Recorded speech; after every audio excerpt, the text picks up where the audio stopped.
स्वागत है आप सभी का हमारे YouTube चैनल लेट्स रिवाइज पे।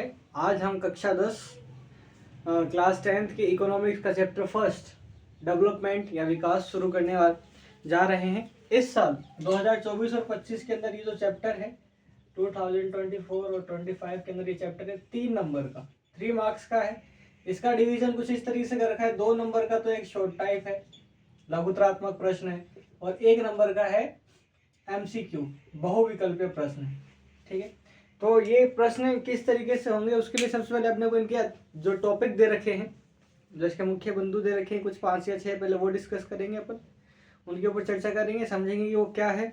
उसके बाद देखेंगे कि इनमें कौन कौन से क्वेश्चन आ सकते हैं या प्रीवियस ईयर में पिछले सालों में कौन कौन से क्वेश्चन आ रखे हैं। ठीक है, उसमें जिससे चैप्टर का नाम है विकास, तो विकास क्या होता है, तो विकास में लिखा हुआ है कि विकास के अंतर्गत जीवन से जुड़े विभिन्न लक्ष्यों तथा उन्हें प्राप्त करने का अध्ययन है। जैसे कि मैं पढ़ता हूँ तो मेरा कुछ लक्ष्य होगा, अगर मैं उस लक्ष्य को प्राप्त कर लेता हूँ तो वही क्या है मेरे लिए, मेरे अंदर क्या है, वो विकास है। जैसे कि कुछ क्वेश्चन दे रखा है, जीवन कैसे जिया जाए, ये क्या है, विकास का एक बहुत बड़ा क्वेश्चन है। जीवन की आर्थिक स्थिति कैसे बेहतर करें, जैसे मैं पहले 10,000 कमाता हूँ तो मैं इसको 1 लाख कैसे करूँ, कोई 1 लाख कमाता है तो उसको 1 करोड़ कैसे करे। तो आर्थिक स्थिति मतलब कि पैसा। ठीक है, अगला है देश की राष्ट्रीय आय कैसे बढ़ाए। अब जैसे मेरी आर्थिक स्थिति है वैसे ही देश की भी आर्थिक स्थिति है, तो उसको कैसे बढ़ाए और उसमें किस तरह से विस्तार किया जाए, तो वो सब क्या है, विकास के अंग है। अगर इन क्वेश्चनों के जो आंसर ढूंढ लेता है उसी का क्या होता है, विकास होता है। ठीक, अगला क्या पॉइंट है, अगला पॉइंट है विकास में अलग अलग लोगों का लक्ष्य तथा धारणा अलग होती है। ठीक है ना, जैसे मैंने बताया कि भाई मेरा लक्ष्य क्या है, पैसा कमाना है मेरा लक्ष्य। कई है जो यूट्यूब पे आते हैं अपने शिक्षा को बांटने के लिए आते हैं, जो अपने चैनल को मोनेटाइज नहीं कराते। मेरा तो भाई लक्ष्य क्या है कि जितना जल्दी हो जाए मोनेटाइज करा लूँ और उससे इनकम जनरेट करूँ। कई होते हैं जिनका लक्ष्य अलग होता है, जिनका नॉलेज लेना होता है, नॉलेज का विस्तार करना होता है। तो हर व्यक्ति का जो लक्ष्य होता है वो अलग अलग होता है, और उसकी जो धारणा होती है, उसकी जो विचारधारा होती है वो भी क्या होती है, अलग अलग होती है। राष्ट्रीय विकास, राष्ट्रीय विकास, अब देखो इसमें तो अपन ने सिर्फ विकास के बारे में पढ़ा है कि विकास क्या होता है, व्हाट इज डेवलपमेंट। ठीक है ना, what is the mean of development, विकास का तात्पर्य क्या है।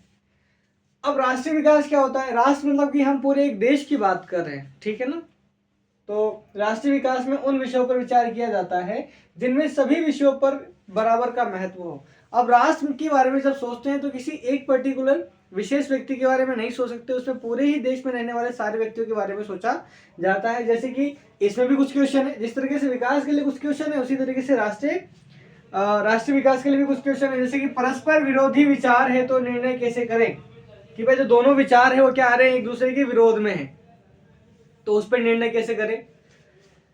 सभी के लिए न्यायपूर्ण कैसे हो। अब देश में हर प्रकार के लोग होंगे, हिंदू, मुस्लिम, सिख, जैन, ईसाई, इनकी विचारधाराएं अलग हैं।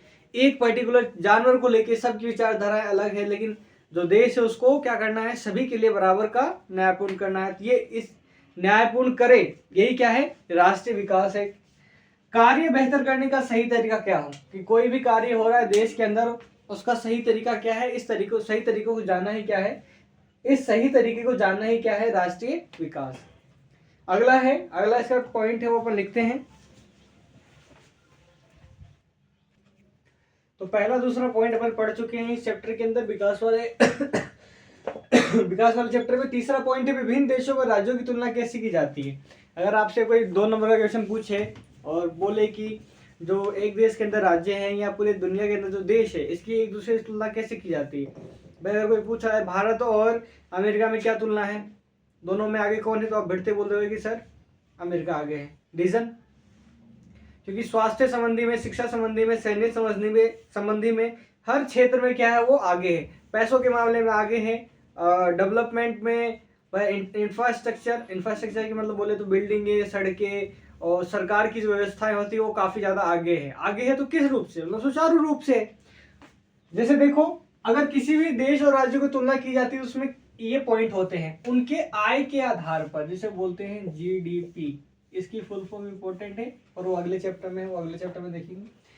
आय के आधार पर तुलना की जाती है प्रति व्यक्ति आय से मतलब कि हर इंसान के पास हर साल में कितना पैसा आ रहा है। समझ में आ रहा है ना। हर इंसान के पास हर साल में कितना पैसा आ रहा है उसे क्या बोलते हैं, प्रति व्यक्ति आय। इसके लिए फॉर्मूला भी है प्रति व्यक्ति आय के लिए कि देश में जितना देश की इनकम, ठीक है ना, देश की आय और उसमें वहां की जनसंख्या को जैसे ही डिवाइड कर देंगे तो वो क्या हो जाएगा, प्रति व्यक्ति आय। जैसे मान लो भाई देश की इनकम कितनी है, जस्ट मान लो भाई आप 1,00,000 रुपए,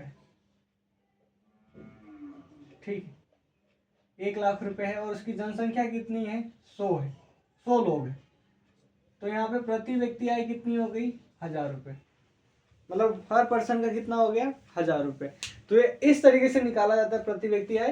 प्रति व्यक्ति आय सबसे बेहतर तरीका माना जाता है किसी भी देश या राज्य को तुलना करने में।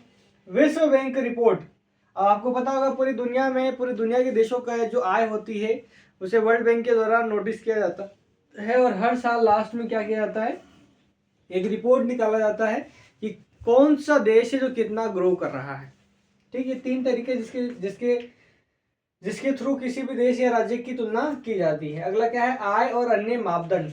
देश व राज्य की तुलना के अतिरिक्त अन्य मापदंड भी है जिससे तुलना की जा सकती है, ठीक है ना। पैसों के अलावा और भी तरीके जिससे किसी देश की तुलना कर सकते हैं।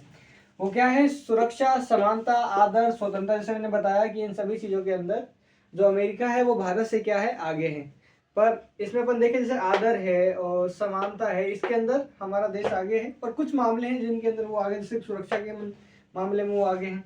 भारत में शिशु मृत्यु दर, साक्षरता दर आदि के आधार पर मापा जाता है। अगर कोई आपसे पूछे कि भाई भारत के अंदर केरल और बिहार की अगर कंपेयर करें तो कौन ज्यादा साक्षर है, तो आप बोलोगे सर केरल ज्यादा साक्षर है। बिल्कुल, बहुत 90% अबाव वो लोग क्या है, पढ़े लिखे लोग हैं, लेकिन बिहार में 60% बिलो है। तो इससे कह सकते हैं कि जो केरल है वो ज्यादा विकसित है कंपेयर टू बिहार। तीसरा पॉइंट है विकास की धारणा। तो विकास की धारणा का तात्पर्य है विकास के स्तर को और ऊंचा उठाना अथवा विकास के वर्तमान स्तर को भावी पीढ़ियों हेतु बनाए रखना। मतलब विकास जिस दर से बढ़ रहा है उसी दर से उसको बढ़ाए रखना और आने वाली पीढ़ी भी उसको उसी तरीके से आगे बढ़ा सके, इसी को क्या बोलते हैं, विकास की धारणा। तो ये तो क्या थे इसके इंपॉर्टेंट टॉप पॉइंट्स थे। इसके अंदर अपन ने 5 पॉइंट पढ़े।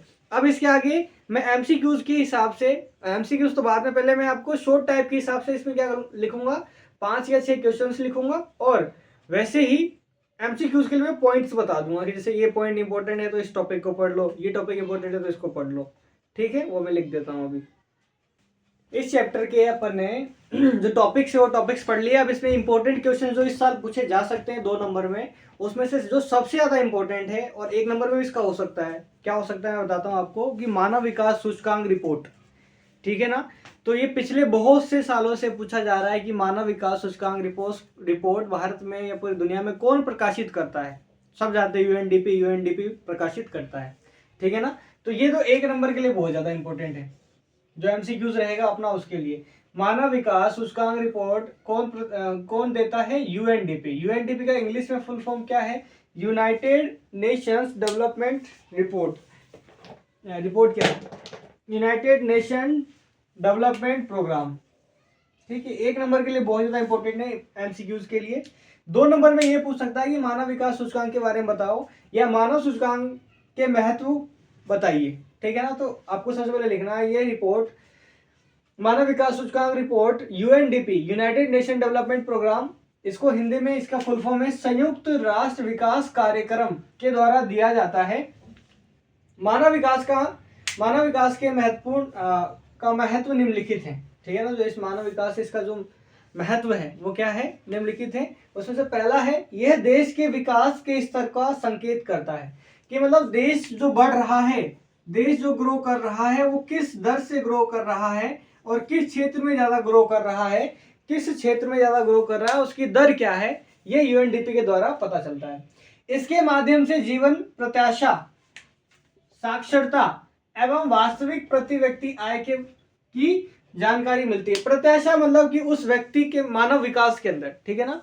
प्रत्याशा का मतलब कि उस मानव के अंदर कितना विकास हो रहा है, ठीक है ना, उस देश में रहने वाले मानव की। साक्षरता मतलब कि लिटरेसी, पढ़ाई लिखाई, एवं वास्तविक प्रति व्यक्ति आय। इस रिपोर्ट से जो मेन चीज पता चलती है ना वो क्या है कि वहां के लोगों में क्या क्या बदलाव हो रहा है, पढ़ाई के क्षेत्र में कितना विकास हो रहा है, और उनकी जो इनकम है, उनकी जो पर कैपिटल इनकम है या पर कैपिटा इनकम है या प्रति व्यक्ति आय है, उसमें कितनी वृद्धि हो रही है। इसकी जानकारी कहाँ से मिलती है, मानव विकास सूचकांक से मिलती है।